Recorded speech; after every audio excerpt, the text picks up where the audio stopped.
when they realized they had no use for him, they gave him quote-unquote privileges, one of which he was let out of his cell more often than others. Here's a picture of him. It's a propaganda picture. I think it's colorized, of him sweeping, you know.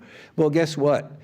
Doug had learned the tap code, and he also learned the sweeping code. So when he was out there sweeping, what he was doing with the broom was giving it, and guys could peer through little slits on top of their doors.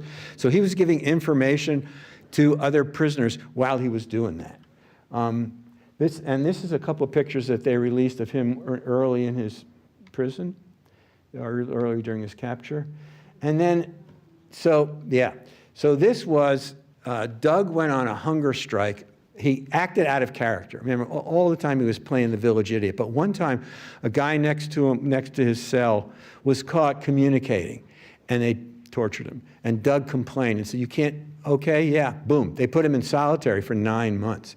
And after a few months, he went on a hunger strike, and this is a picture afterward. And they only let him out after he agreed to eat, because it was an embarrassment to them. And there's a couple of pictures of him afterward, you know, propaganda pictures. Oh, he also asked for glasses. That was his one demand, and they did. So let's talk about early releases. So little known fact, 12 POWs from the Hanoi Hilton complex were released early.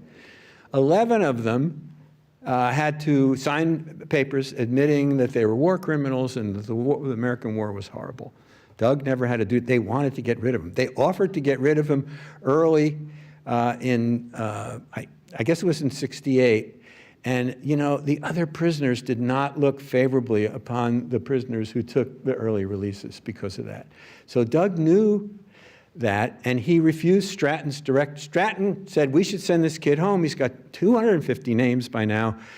Went through the chain of command, secret chain of command, and they said, "Okay, order him home." He ordered him home. Doug disobeyed.